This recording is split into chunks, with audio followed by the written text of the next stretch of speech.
Hello and welcome to Total IELTS, and in today's lesson I'll be looking at Academic Writing Task 1, describing a flowchart. This particular task is quite challenging, so I'll be looking at some of the reasons why and offering some advice and strategies on how to increase your band score and providing a high scoring sample answer. Thank you for watching. So here is a sample task for describing a flowchart. And here's a sample answer. So let's look at how we get from A to B. First of all, let's look at the challenges students face. When they see this type of task, they think too many stages. I only got 20 minutes and 150 words. Another one is, where does it finish? There are several possible ways the procedure can finish in the sample, and indeed in other flowcharts there are multiple possible endings. Here, for example, the flowchart procedure can finish when the application is cancelled or they enter university. What tense should I use? Well, most flowcharts can generally be described using the present simple, active, and passive.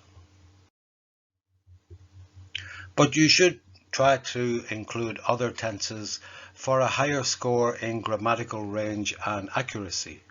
Present perfect, active, and passive is possible, and conditional structures should be used to describe the alternative directions.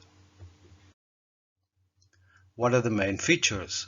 Well, in flowcharts, every stage or step is a main feature. So you need to include all the stages in your description. Do I need to make comparisons? Well, it's usually not necessary to compare the stages, but you should do when there are alternative directions in the flowchart. Comparisons then are appropriate.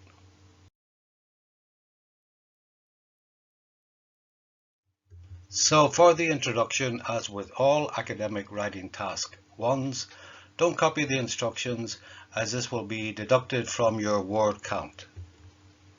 Use synonym and paraphrase and change the form of the words. Also, don't copy the words in the boxes from each stage. For example, this stage, rejection, you can change the noun to a verb if it is rejected. So here's an example introduction for the task. The flowchart shows the process for applying for a university course for college graduates. This is a fine introduction, but it's quite a simple sentence grammatically. More complex sentences score higher in the grammatical range and accuracy. So, for example, you could start your introduction here with a verb. Depicted or illustrated in the flowchart is the procedure which students who have graduated from high school follow when applying for a college course.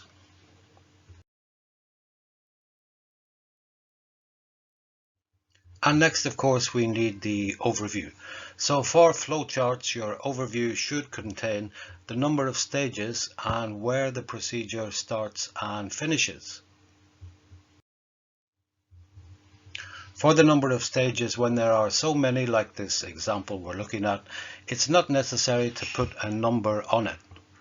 For example, you can say overall there are several steps. As for where it starts and finishes, you should include all the possible endings. For example, you can say overall there are several steps commencing with high school graduation and ending with either rejection of the application or successfully entering university.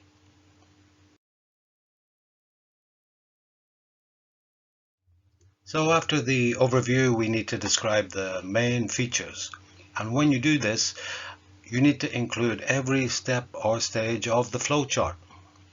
This is one of the biggest challenges of this particular task because of the high number of stages.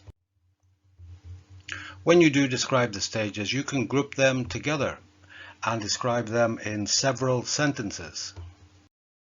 For example, you can group these first 4 steps together, and if you look closely, the second box actually contains 2 steps.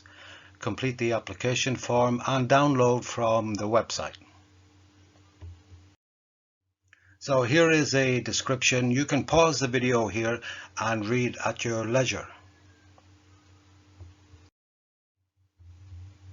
This is a fine description. It's a classic linear description where each stage is described in order, first, second, third, etc. There are 3 sentences and they are all in the present simple active. And it has some basic cohesive devices or linking words to describe the sequence. Alternatively, you can combine the stages into one sentence, and they do not need to be in order. For example, you can pause the video here and take your time to read it. So this sentence is more complex in terms of grammatical range.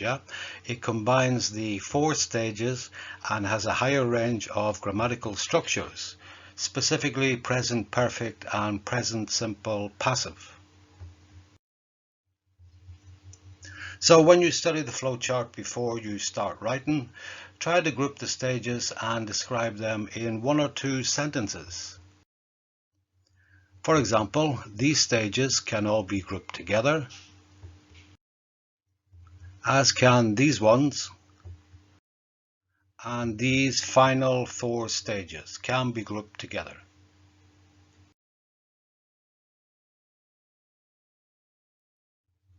The instructions for all academic writing task 1s says make comparisons where necessary. And in a flowchart, you should make comparisons, especially when there are alternative directions.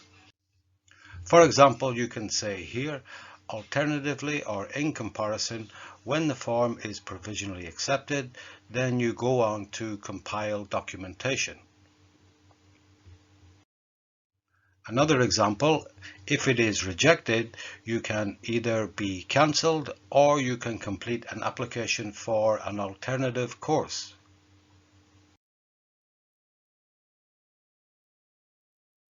So in summary, flowcharts can appear challenging. They usually have quite a number of steps and there are several possible directions the process can take. Also, several possible endings. But don't be discouraged, try to stay calm and adopt a strategy. So before you start writing, study the flowchart and decide which steps or stages you can group together. Also pay attention to the different possible endings. Use synonyms, paraphrase and change the form of the word in your introduction and also when you describe the main features. In your overview, include the number of stages and where it starts and all the possible endings. When it comes to describing the main features, try to group these steps together in 1 or maybe 2 sentences. Make comparisons when describing alternative directions. Use a variety of cohesive devices to describe the sequence and conditional structures when describing the alternative directions. Try to use passive tenses and longer, more complex sentences to describe the steps you've already grouped together. Here's the task we were looking at. And here is a sample answer. You can pause the video here and read it in your own good time.